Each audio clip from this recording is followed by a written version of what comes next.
Here, Rick Sten. Rick, raise your hand again. Rick Sten is, well, replacement isn't the right word, but he is the new person who is taking over the administrative side of Susan Stites.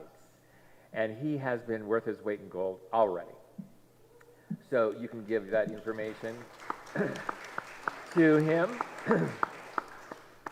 And details will be forthcoming. We'll start promoting that probably first part of September, maybe the first half of September. But you know, it's been on our minds to do. We're tired of letting COVID be an excuse. We are moving forward.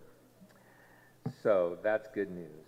The other good news is that we have, and I know some of you are going to go, are you kidding me? We have finally posted the spiritual director's, what do you call it? Job description on Indeed. Yay!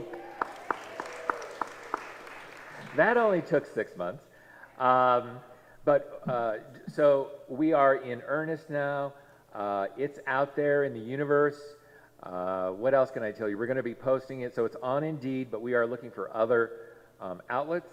We are going to be looking at the Iliff School of Ministry and seeing if they have career counselors. And if you can think of any other, you know, options for us, please do not hesitate to let us know. It's out in the universe now, and we know that as we seek the perfect person is seeking us. That is spiritual principle. All right. Let's have an opening prayer. So if you would just, as you are comfortable, just relax and breathe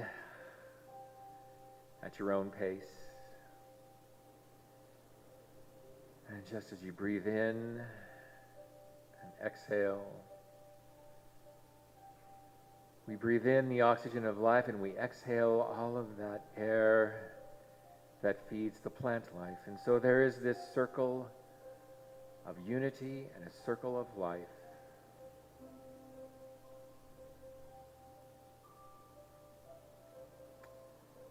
It rained in Greenland on August 14th. It's never done that before. And as we read a newspaper, as we go about our day-to-day business, we see all sorts of strife, of stresses. And so we just breathe right here, right now. We focus on this moment. We focus on that unity with Spirit. We focus on our unity with each other. And we focus on that principle that there is only one. For there are not two, that is a house divided. And we just focus on our own oneness. For when we do, the stresses and strains fade away. And what remains is a calmness and a joy, a confidence, a knowledge, a wisdom that each and every one of us possess. And that is that we are a divine manifestation of Spirit. Just think how in all of humanity there is never going to be another one like you. There hasn't been in the past and there will not be in the future. And so in that uniqueness, we simply absorb and we give thanks for.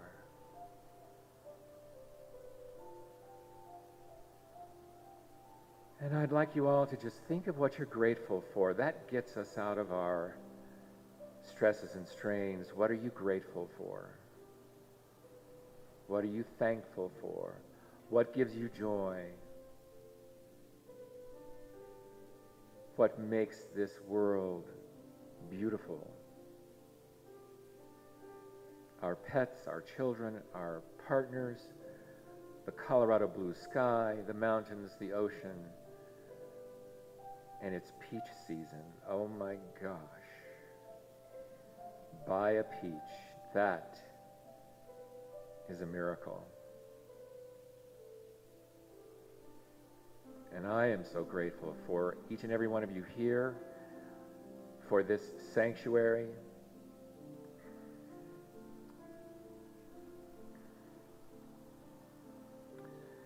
And I don't know about you, but I really don't know where else I'd go.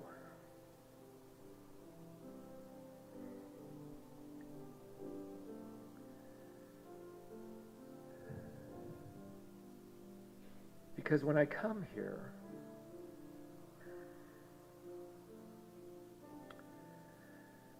there is a peace that passeth all understanding.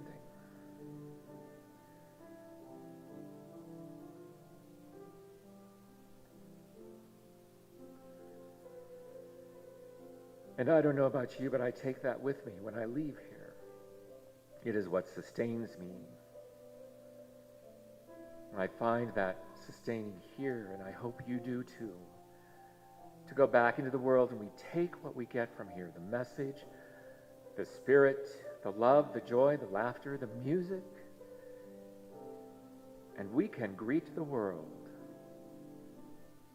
We are each of us part of a bigger truth, a bigger picture. And we show up in the world as manifestations of that in our own unique way. And so thank you, Spirit, for this experience of being human. It's not easy, but oh, what joys there are. And so let us each in our own way just think of what aches, what troubles, what frustrations, and just let them go. Just let them go. And breathe in that oneness once again. And that joyful feeling of gratitude. And being here in this sacred space with our fellow travelers.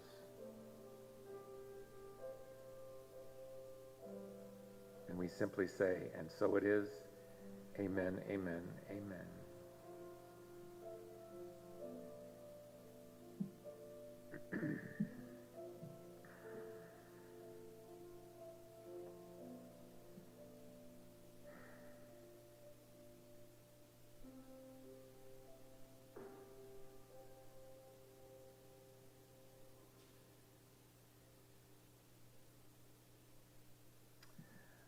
On your program today, we have on one of the sides, the front side, I guess there's a front and a back, Althea's statement of being. And we do have a new person here, and so the statement of being is exactly that, a statement of being. It is to honor the foundation of the Althea Center from its founders. The official founders were Melinda Kramer and Nona L. Brooks, with Fanny Brooks, James and Althea Brooks Small, and Kate Bingham also playing decisive roles. So 4 women, 4? 1, 2, 3, 4, 5 women who 100 years ago manifested this. And we are their inheritors. And what an inheritance. And so we'll read this statement of being together. God is all, both invisible and visible. One presence, one mind, one power is all.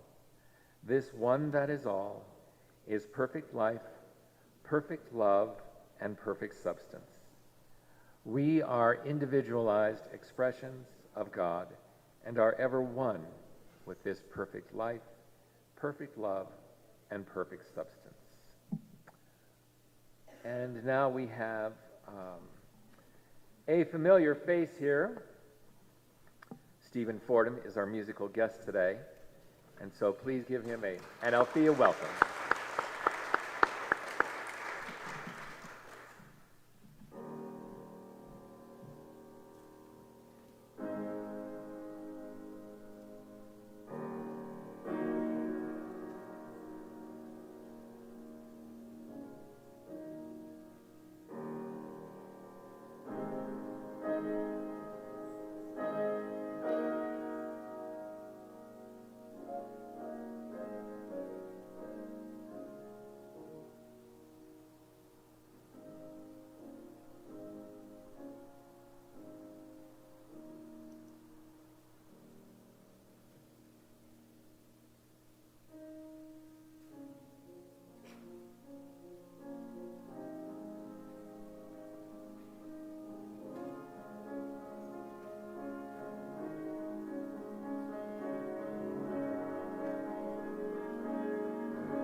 Thank you. Thank you, Stephen. What a glorious day already. We're not even half through. I mean, aren't these gladiolas gorgeous? My gosh.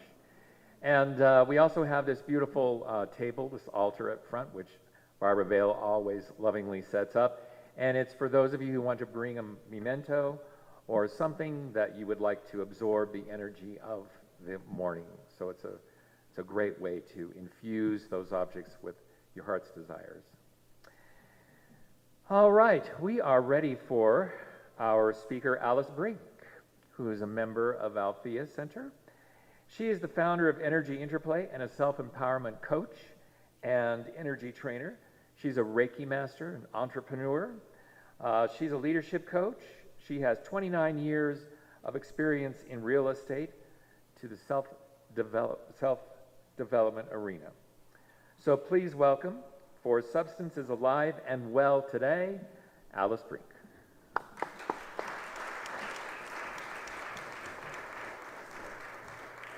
Well, after listening to Stephen play, I think we're done here, so it's been really nice. Wow. Talk about a beautiful way to energize our space. So, perfect substance. We say it every week. But what is that? Perfect substance. If you imagine in your mind what that could be, what's one word that comes up? Just call it out. Stuff. Stuff. You're telling me I know my mom's here because she always got after me for using the word stuff. Stuff. What else? It's stuff. What is substance? Material world? The material world. Interesting. Okay, the substance that's real in that respect? Real in that respect. Cool. Anybody else? The what? Nourishment. Substance. Cool. Yeah. Energy. Interesting. Cool. What was it? Warmth? Form. Form and substance. Form and substance. We can power through, right? We can power through these silly masks. It's only temporary. We can do it. So where is it? Where is the substance? Inside. Where else? In all of us? Where else? Where is that substance? Trees, the grass, all the stuff. All the stuff, Rick. All the stuff. Yeah. Maybe it was in that music we heard. Yeah. What else? In the moon. Full moon. Is it full tonight? Oh, man. It looked great 2 nights ago. Beautiful. Awesome. Today's a full moon. Oh, most auspicious day. Awesome. So, at 17, I was a year into my journey with lupus. I'd been diagnosed the year before and been given a 3-year life expectancy. So at that point, I was covered in a fine red pinkish rash. I had open sores everywhere that the sun would touch, on my face, my chest, my arms. I was in so much pain that it was really difficult to even raise from a seated position. The pain in anybody have arthritis kind of times a lot. So hips, knees, all my joints were affected. I found it hard to even lift a glass of water, so there was a lot of spilling going on. So I was contemplating, in a very real sense, my own fear, this fear that had been building up in my family and the people around me that cared about me, and the real possibility of death. So just a couple of little light subjects to be contemplating at 17. So on this beautiful spring day on a hillside outside of my grandmother's house, I was rolling these things around in my mind when all of a sudden I had the awareness that fear was a thing. And the picture that Spirit gave me was that fear was a chair. That's how my Spirit talks to me. Fear could be like a chair. It could be a thing that was external to me. And I could choose how I was going to interact with that fear, how involved I was going to get with that fear. Was I going to sit in that fear? Was I going to push that fear away? What was that thing outside of me that I could observe and decide what my relationship was going to be? And then almost right on the tail of that, I got this phrase across my brain. And it said, death is a healing. What? Death is a healing? You know, in the West, we're taught to fear and resist and avoid death at all costs. When we are in a battle with an illness, we lose the battle if we die, right? We somehow fail if we die. But in this new awareness, it was death could be a healing. It was like, that is a whole new set of rules. And there was a sense of relief in that. It was like, there's no fight here. Maybe that's option D. I don't know. But it could be an option.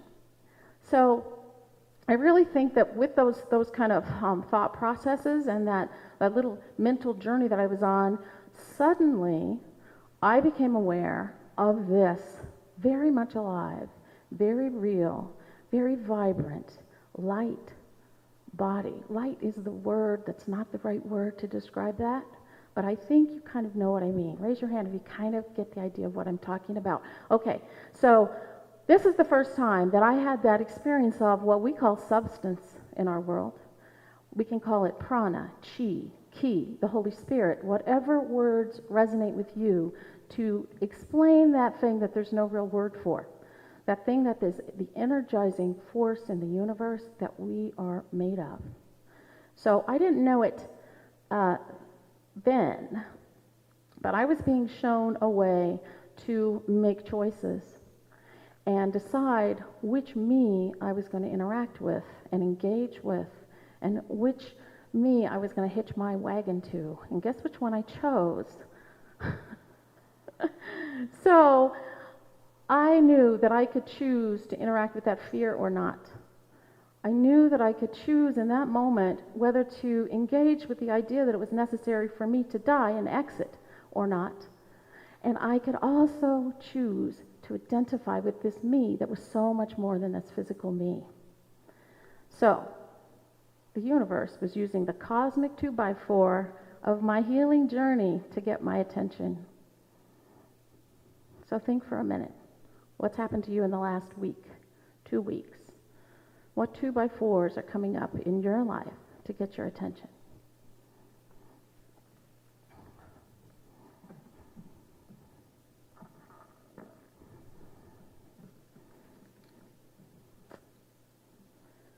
Last week, Sean Furlong reminded us of the history of our divine science and New Thought movement in the early days right here in this building. I felt that quickening that Nona Brooks felt as she describes the moment that she encountered substance for the first time, facilitated through a physical healing that she had. I want to explore the importance of that moment for her, to our movement, and to other noted people that were of the time when there was this groundswell of this investigation and curiosity about what we call divine science. And most importantly, how do we apply that today? It's all well and good to know about these things academically, but how do we apply that to our lives today? And deal with those cosmic 2x4s that we're faced with. So Nona Brooks and her sisters, Althea and Fanny, were in Pueblo, along with other notables. Charles and Myrtle Fillmore were involved with them there, which was a surprise to me. They're the founders of Unity in Kansas City. I'm from Kansas City. I'm kind of was a Unity girl for many years, and love that teaching.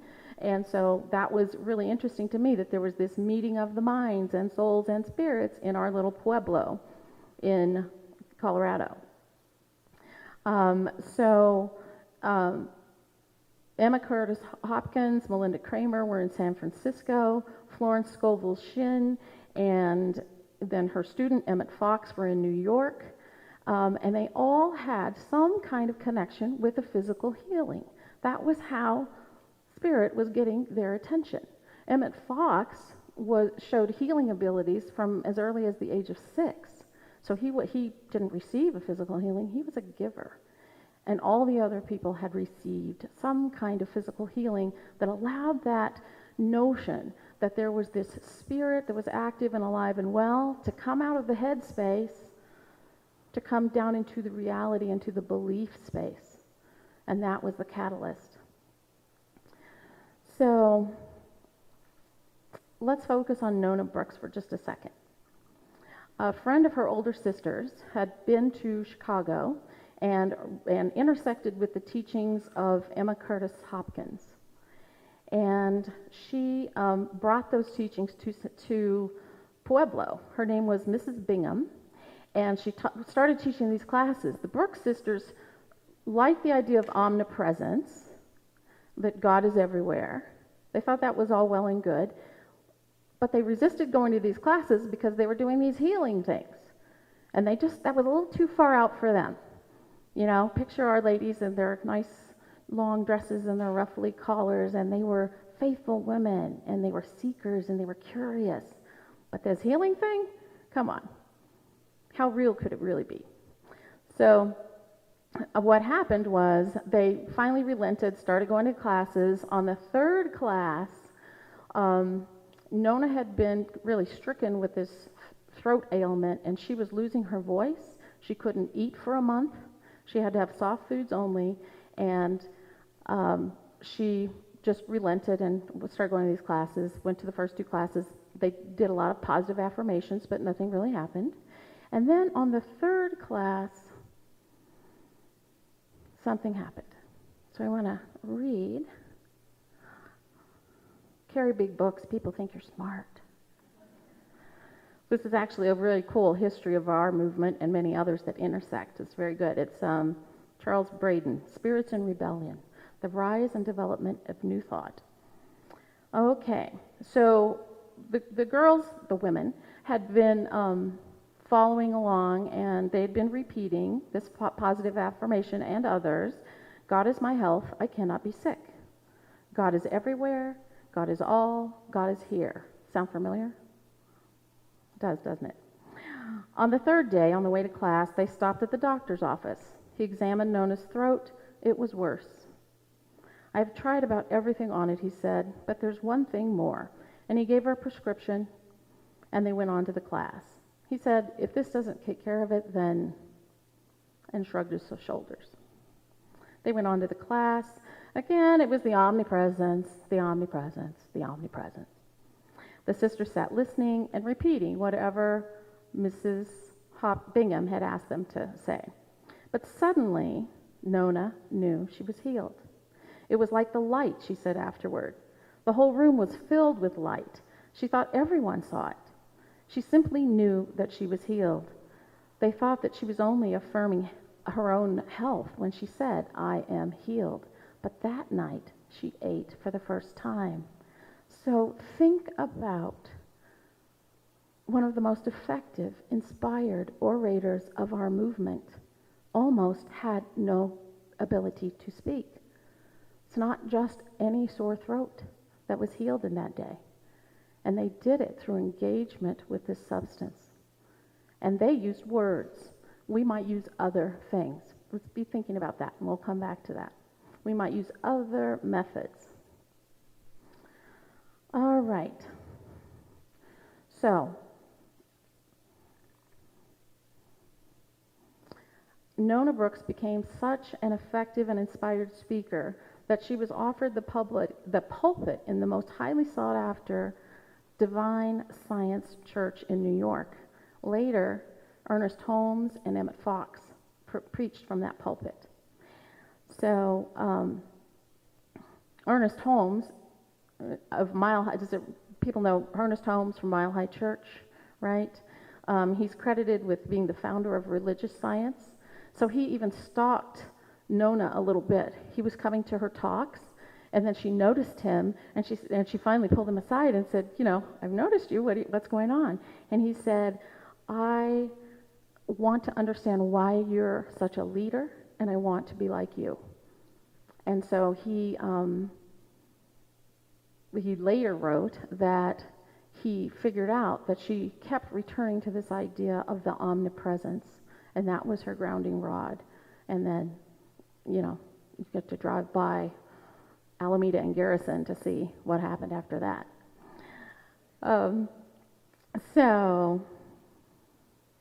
Something big was going on in those early days of the last century, and it still is.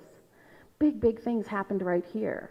So Nona Brooks ordained Emmett Fox right here in Denver. I don't know if it was in this building or the other building. Do we know that? She ordained him here. Emmett Fox is one of the greatest speakers of our time. Let's spread that out to be the last 120 years or so. But this library over here is a treasure trove of some of these writings and readings and these luminaries that are those words are still alive and well today, just like our substance is still alive and well in this place and everywhere. We've all heard that we're made of that stuff of stars, that same carbon, hydrogen, nitrogen, oxygen, phosphorus, and sulfur. I had to read that list. That's a long list. If we can accept the idea that we're made of this stardust, why can't we accept the idea that we could be part of the energizing force of that same universe, that substance of the universe? So this past week, I was giving a little brief Reiki treatment to a friend of mine. She had kind of feels like it may be the beginning of a rotator cuff injury. She's really athletic, doing all kinds of things, and carpal tunnel. And so we're doing that, and I've Reiki'd her several times over the years, and she's a seeker. She's spiritually inclined. She's beginning to question. Probably in the last 4 years, she's developing that. And she said, I just can't feel the energy like you do. I just must be blocked. And I had for the first time, really, I had this thought, why, you're not blocked. You're not activated. There's no way there's not the energy. There's no space that's not energy or not substance for us. So just not activated. So that begs the question, how do we activate? What powers have we been innately endowed with that allow us to activate that conversation, that relationship, that beautiful power and force and light and healing energy of substance? So I'm really, it's really an awareness in the past probably 18 months that we are uniquely endowed to focus our attention as humans. I mean, I love my granddog, but really I don't think he has much control over how he focuses his attention. It's pretty much, stimulus, squirrel, or treat, and that's where his attention goes. He can't consciously say, I'm going to focus on my left foot. But you can. You just did a little bit, didn't you? My left foot. I guess it's a good movie. I haven't seen it. So we have the power of attention, and we can take that attention anywhere we want. We also have the power to infuse that attention with our intention. Inside out. What are we infusing that attention with? What feeling? Feelings are pretty magic. Heart math is showing us scientifically now that heart math, if you didn't hear what I said, great thing to start Googling. We've done it. We've had several people up here giving you little tastes of heart math. Heart math is the science of engaging the heart and the mind, getting them to work together to open up to higher information. Okay? So we practice in heart math, and we're going to practice today, infusing our attention with the intentions that we want, and start to look for where those issues that have been cosmic 2x4s for you are starting to shift. How does that affect that in what we perceive as the real world? Okay, look at my finger. Now look at that light. Thank Daryl for cleaning the light and painting the light. That is so darn pretty. Thank you, Daryl. Look at the podium. How easy was that for you to control your attention? Now close your eyes for just a second and picture the face of someone that you like. Just anyone, someone you like. And now intentionally send that person loving, liking energy. Just send it to them for a second. They'll feel a little something. They'll be like, what is that? All right. So that's how we start to train the muscle. We start to intentionally use this incredible divine power of our attention and our intention, we start to engage, we start to up-level who we are, what we can do, and who are we really identifying with? What are we really identifying with? Which version of us are we identifying with? So we're doing it all the time. Unconsciously or consciously, all we need to do is take a look at our surroundings. So how are things showing up? We know in divine science that thoughts can become things. Words have energy. Energy can become things. So as we look at our life, just consider what you're seeing as a clue to how things are working. Look at your surroundings, your life in general, your relationships, and listen to the words that you hear yourself saying inside your head and what's coming out of your mouth. And that'll give you a real gesundheit clue as to what's going on. We are managing the substance all the time, and in the most simple terms, we can notice if what we're seeing is depleting or energizing. That's pretty simple. When I think about my living room, am I energized or am I a little depleted? Is it beautiful? Is it welcoming? Is it inspiring? Is it cluttered? Is it really dirty? Is it a mess? What does that feel like? When I think about my life in general, do I feel excited? Do I feel like there's something around the next corner? Do I feel like I'm growing, developing? Am I really in this life? You know, yesterday was the 21st. What happened with the 21st? Did I do anything that was kind of productive for myself or anybody else that day? What's happening in my life? And then my relationships. When I think about my interactions with others, what kind of words come to mind? Am I feeling energized, inspired? Am I feeling connected? Am I feeling challenged in that relationship? Or am I feeling trapped, depleted? Are the words that are passing between us not positive, not uplifting? And then words. Boy, words are really revelatory, right? So if people subconsciously, here's one of my favorites. You should go to school. You should get a degree. You should get a better job. You should make more money. Should is horrible. I've almost gotten it out of my vocabulary. Almost. What's a better word? Could. You could get a better job.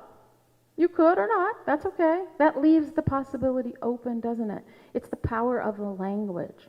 If we entertain the idea of could, we have a forward motion. There's no judgment there. There's possibility there. If we overuse that word should, then it's judgment.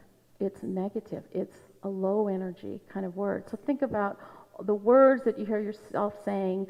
Another favorite for me is a project. I've either got a problem or I've got a project. I've either got a problem, it's going to be something I have to solve, and I have to work really hard to kind of engage with, and I'm already tired just thinking about it, or I've got a project. And I know some people in the audience right now have some projects they're working on. It might be physical healing that needs to happen, that could happen. Oh, I said needs. That's another one I don't like to say. Well, I used to teach school, and I heard myself saying, I need for you to get out your pencils. I don't need for you to get out your pencils. You can get out your pencils. If you want to continue participating, you can do that or not. It's time to get out your pencils. That might be more productive. It might be forward motion. And we don't have to put the big rock in the back of someone's backpack that I need to do something to make you happy or to make me happy. Somehow I'm in lack if I need things. So start to listen to the energy of your words and how you manipulate the substance that you have in your field, how you're manipulating that with your words. Nona Brooks used that positive affirmation, God is my health, I cannot be sick, to activate her intention and attention. I use often, divine mind informs my conscious mind, and I act with clarity and confidence or conviction, depending on what it is. And that, I got that from a Wayne Dyer kind of meditation back when, in the days of CDs, when we had CDs, there was a Wayne Dyer, and it's kind of a riff off of something that he said, which was super cool, which was engaging divine mind in a conscious way, and accepting the fact you have access to it. We all do. There's nothing special or different or weird or super, chosen about that. That is who we are. It's how we're wired. And all we have to do is shift that attention to start engaging.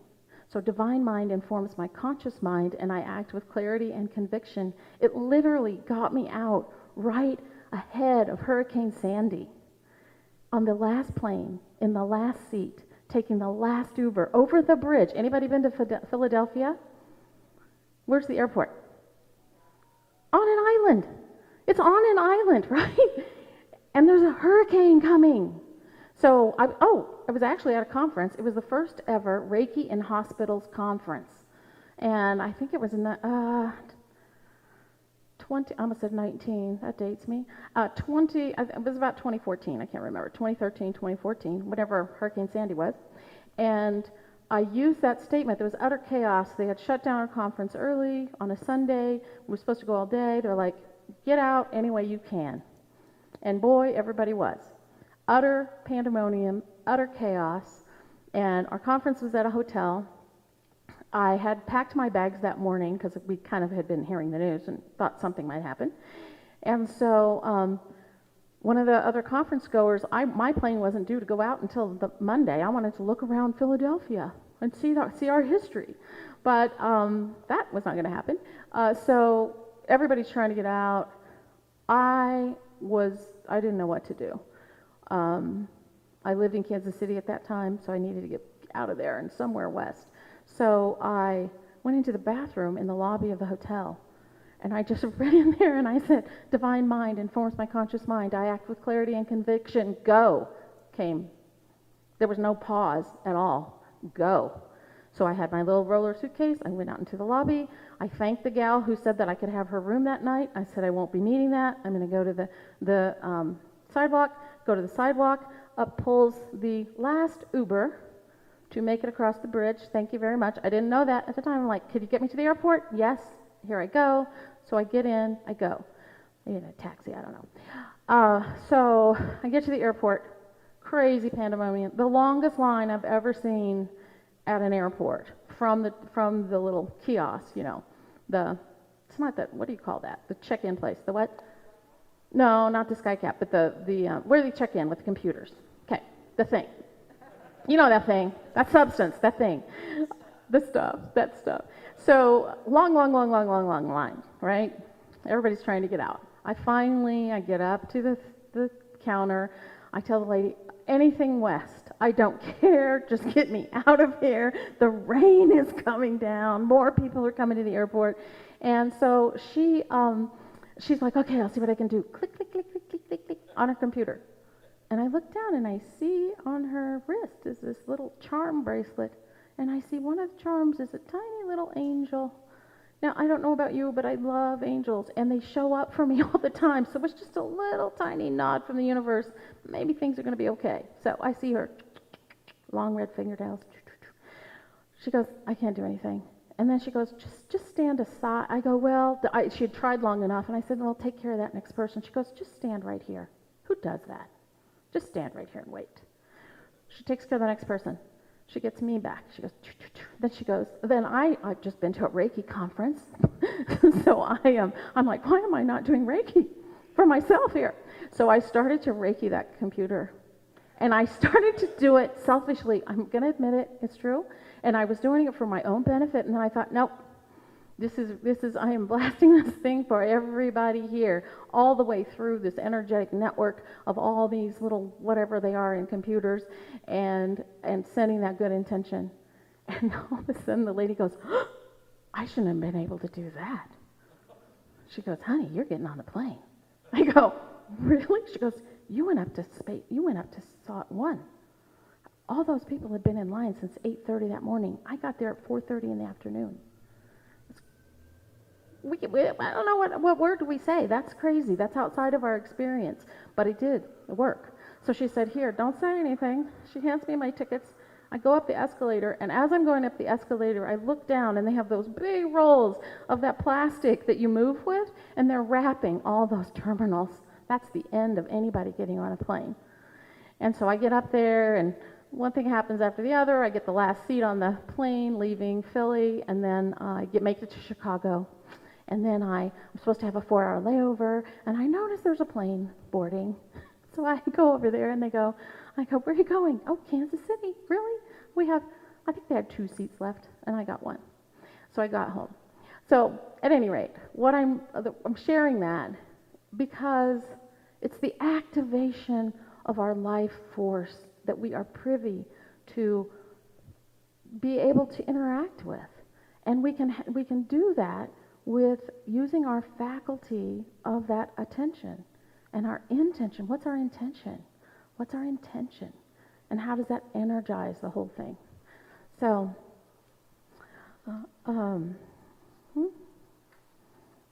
in summary, substance is so important to our development and connection with spirit that we say it every week, just like we have for over 100 years. We need to keep asking ourselves, what is it and where is it? And that creates the energetic pathway, the invitation to get the answer. The questions are powerful. So imagine what questions you can start asking to start inviting this information in and this interaction in and that vibrant access to that field of substance. In many cases, physical healing has been the bridge that allowed us to accept the reality of the activity of that substance. It might not be physical healing for you. It might be healing in another area of life. Your surroundings, your life, your relationships, your language. You might start seeing that shift start to occur. So, what happened to me after the hillside? So I, got married. I was married for almost 28 years. I got to have a baby. That wasn't supposed to happen. She's 35 years old now. I got to adopt another little baby, and he's 31. I've traveled a lot. I've done a lot. I love what I do in my coaching and my energy work. And today is my birthday. That was so gratuitous. I am 62 years old, and I am so happy to be 62 years old and right here, right now, and in this space. To me, I'm a little bit, I don't know, what is that word? It's not really, chagrin. I'm grateful as heck, but I'm still kind of amazed at that. So, thanks for being part of my birthday party today. I really appreciate that. The point is really with all of this is that I am not special. I'm not different. Nona Brooks wasn't special or different. We're all just humans plodding along the best we can, but we do have this divine ability to shift our attention and infuse it with intention that engages this incredible, beautiful field of this substance that's at our disposal at every moment. We are partners, manifestors, intenders, focusers of this energy. All right, so want to do a little guided meditation? Okay, let's use it as a tool to kind of solidify a relationship with this attention, intention, and the substance. So I just invite you now to close your eyes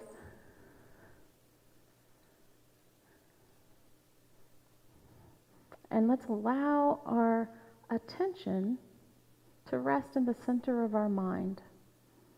And imagine that that attention is just signified by a beautiful little ball of light. And as you gently allow your focus to rest right in the center of your head, right in the center of your mind, notice that that little fuzzy energetic ball of light is dynamic. And now with your intention, you allow it to float down. That little ball of attention and focus is floating down through your neck, down into your chest area, right in the center of your heart space. And allow it to rest there. And let's take a couple of nice relaxed breaths there as we allow that little energy ball to just rest there. Allow your shoulders to drop just a little bit. And enjoy some relaxed breathing.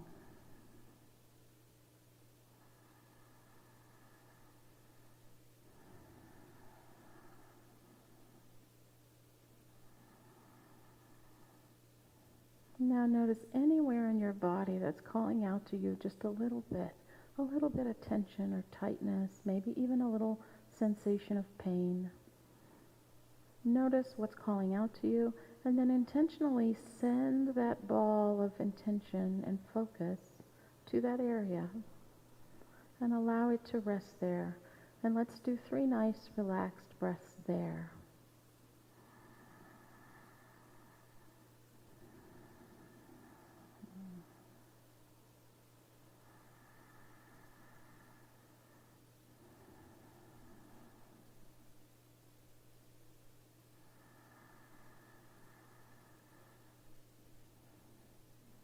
Now with our attention and focus, let's bring that light, energetic focal point right to our solar plexus, right under the center of our rib cage. Let's breathe as we allow it to rest there.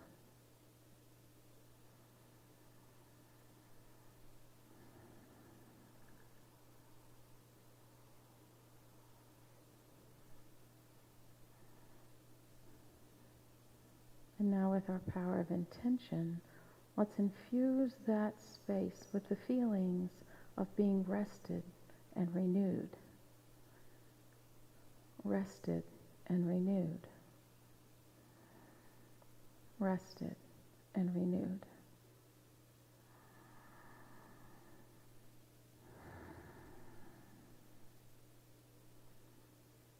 Let's allow that feeling to expand along with the light and the beautiful attention we're paying it. Allow that to expand to fill every part of our body with rest and renewal.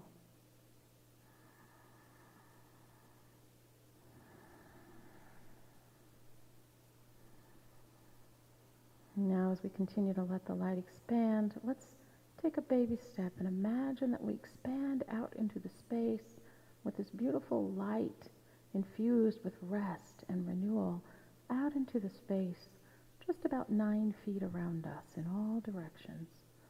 Let's imagine we've expanded this beautiful light past the bounds of our physical body. And we rest in this beautiful, beautiful, restful renewal, infusing our physical body, every space in it, every cell, every space between every cell, out into the field surrounding us.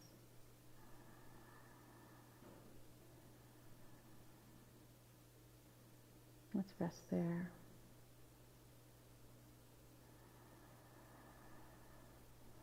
Let's allow that impression to be imprinted on our mind that we are in a field of energy.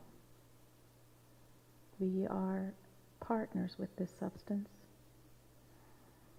and that part of the language is our attention and intention.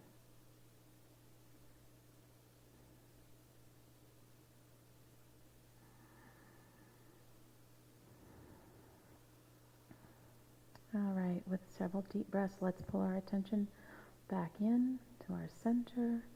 Allow it to float back up to our heart center. Next nice deep breath, allow that attention to float back up to the center of your mind. Next nice deep breath, open your eyes gently and come back. Right here, right now.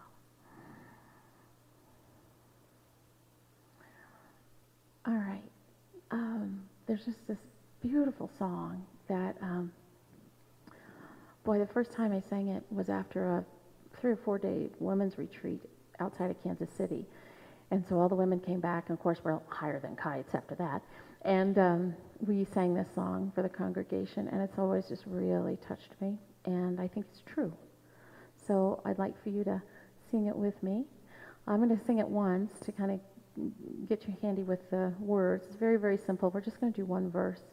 And then the second time through, I'll sing it, you'll get it, we'll sing it together. And then there's some beautiful hand motions that go with it. And I like that because we're kind of activating our space when we move our hands around. And so we're going to do the hand motions, and we'll do that a few times, and then we'll stop when it feels right. Okay? Sound good? All right.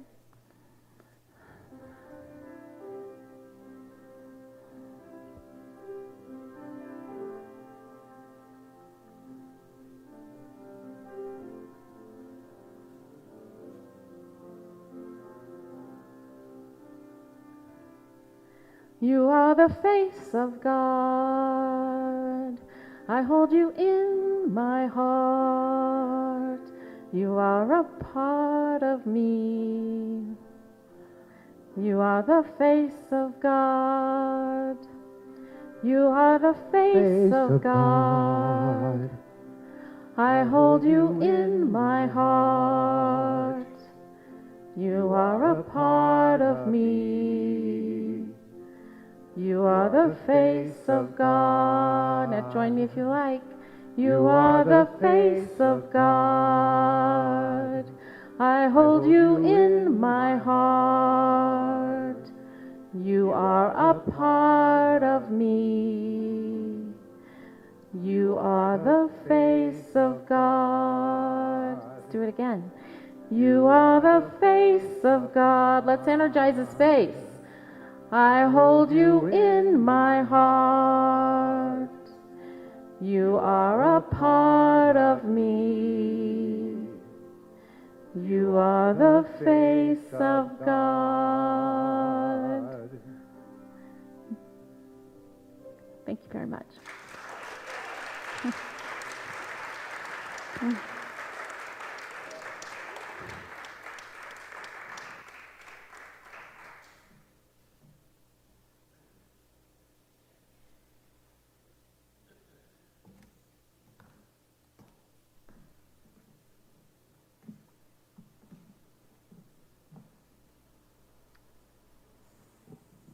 Sutra 24 from the Radiant Sutras by Lauren Roche, PhD. This body is made of earth and gold, sky and stars, rivers and oceans, masquerading as muscle and bone.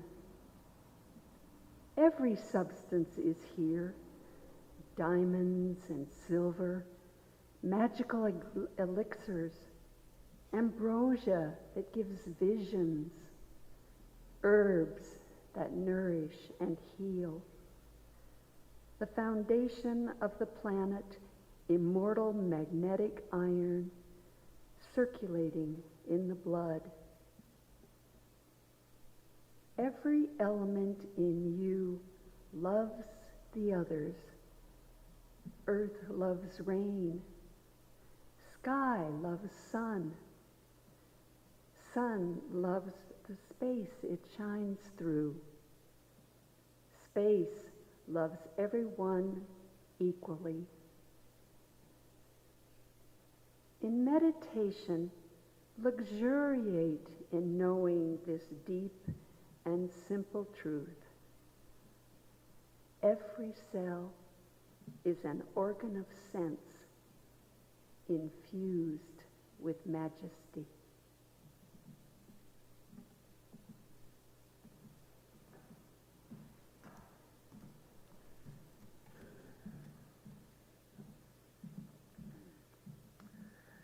Thank you, Alice. Thank you, Barbara.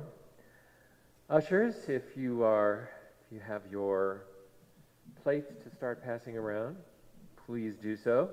This is the time to open up our hearts and our pocketbooks And I mentioned other ways to donate to Althea Center. The dip jar, of course, is where you simply dip your credit card as many times as you want to. And we also have a program with King Soopers, and we have some stats. We have 22 households participating since the beginning of this program for us, beginning in October of 19. And we've received $1,183. And it's very simple to join at their website. We also belong to Amazon Smiles. We have 35 of our members participating in that program, and we've got $130 since August of 2020. So I don't know if Jeff Bezos needs the money, but I know we do, so go there and shop. You can also become an Evergreen member as well. And let's see, we have our reading from where'd she go? Oh. So we'll wait for the ushers to come up front, and then we'll have Catherine give our prayer of gratitude.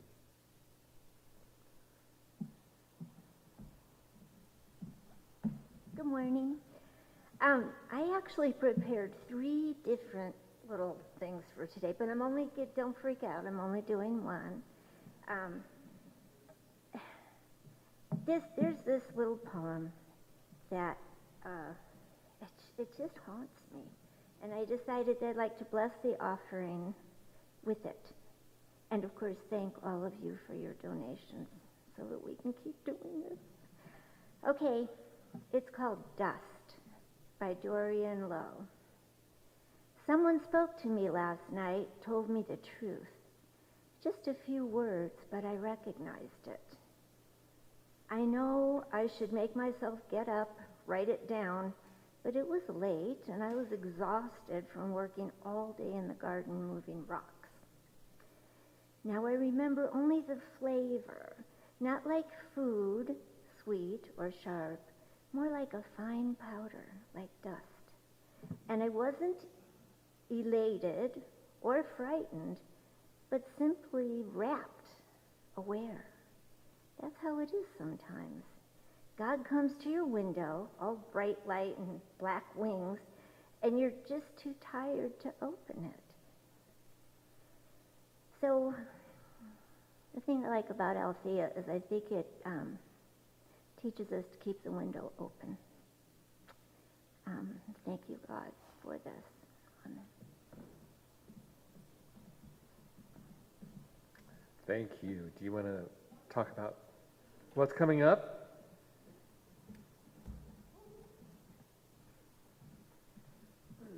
Take this off. Happy Sunday. Hope everyone is doing well, enjoying the end of summer as we head into fall. I am Jenny Castleberry, and I am on the team that is bringing you amazing Sundays, amazing music, amazing speakers. And we have more to come, so please invite your friends and neighbors, your family. I'm so excited to see some folks I haven't seen in a while, and I gave her a big hug. So here's what's coming up. Here's what you can look forward to. Next Sunday, we're going to have a special dynamic duo of Arica King and Mary Jo Honeyotis talking to us about visioning and how that process works. And I'm going to have them tell us some stories about when it did work. You don't know that, but I'm going to have you do that. Because we love our stories, right, Alice? We love our stories. Then we're going to have a special Prayer Partners panel. We've talked a lot in recent Sundays about affirmative prayer. It's in our foundation where this whole center began, and it continues as a thread. And people want to know more about what that is and the power of affirmative prayer. So our prayer partners who do this, I was going to say for a living, but they don't really get paid, do they, Rick? Not in actual dollars. And after the service, if you need a little special prayer, they're going to be waiting back there in the historic library as we're all having coffee, and they will take you through that process. So we're going to have a Sunday where we tell you about that. Then we're going to honor that it will be the 20th anniversary of September 11th. We're going to try to find some spirit in that, and our own Shannon Shepherd is going to lead us there. And then on down the line, we're going to have a new membership Sunday, woohoo, where we celebrate becoming new members. We've been asked, and we're going to do it. Stephen Burge is going to come back and talk to us. We're going to try to get Joe Bunton Keel back. So some of the best speakers that you've seen in the past few months are going to be coming back and celebrating with us. So much more excitement to go. Thank you all for being here, and spread the word. Come back. Thank you, Rick. Thank you, Jenny. So just a few more announcements, and then we will, where's Daryl? Do we have a closing song, Daryl? Yes. We do? No? Okay. And then we'll have Stephen, we'll have closing prayer from Dick Peterson. Where's Dick? There you are. So announcements. Coming up, we have on your handout here, Rejuvenate Through Sound. Today there is a gong bath, and that will be a way to rejuvenate and restore using sound. That's going to be here in the sanctuary, correct? We do have the deep dive. Alice will be conducting that. That'll begin around 12:15 after you get some refreshment, and that will simply take today's talk, her talk today, on a deeper level. Healing meditation, a 7-week module of energy awareness from Suzanne Hunt. Mariposa is beginning its first Wednesday diversity dialogue on September 1st, starting this fall. Let's see, it's going to be Bill St. John and Althea's Lower Theater, which is downstairs.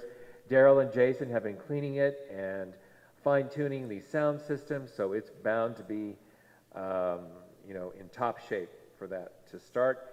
Then every Thursday morning at 11 a.m., we have Community Connections with our very own Kathy Humphreys, and she spends her heart and soul getting together a wonderful topic, and it's a way to stay connected on a weekly basis with Althea.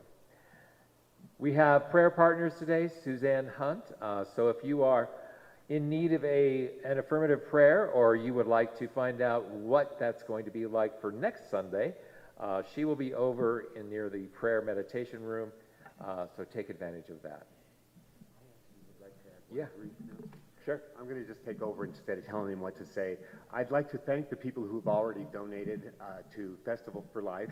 I'm wearing a t-shirt today, kind of promoting the event. It happened yesterday in Cheeseman Park. It was a terrifically successful event. But of course, we're still fundraising for a couple of weeks. So thank you to all the people, all the members of Althea who have already generously donated. But Tim and I are still raising funds on behalf of that. So if you would like an email link for donations, there's a little table at the back that you can sign up your email. But thank you so much for everyone who's already made a terrific, successful event. So thanks. That's it. All right, thank you, Daryl. We'll have a closing prayer from Dick Peterson, and then another wonderful performance from Stephen Fordham will get us out. Enjoy the day. Thank you so much for everyone here. Thanks to all of our volunteers. Thanks to Sarma for getting the coffee together, for getting a little something to imbibe. There's coffee out there, right? And what? And tea, yes. And chocolate. Is there anything else? And scones. Oh my God, it's a veritable feast. So thank you to our volunteers. Thanks to our staff. Thank you to all of you. And Dick will pray us out, and then Stephen. Please bow your heads. And as we think about this day and the people that have made this day valuable and important to us, and that which we are going to do the rest of the day, which is good, we give great thanks, and we turn this all over to the law and to the Lord, and so it is. Amen.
Can we go in the coffee room?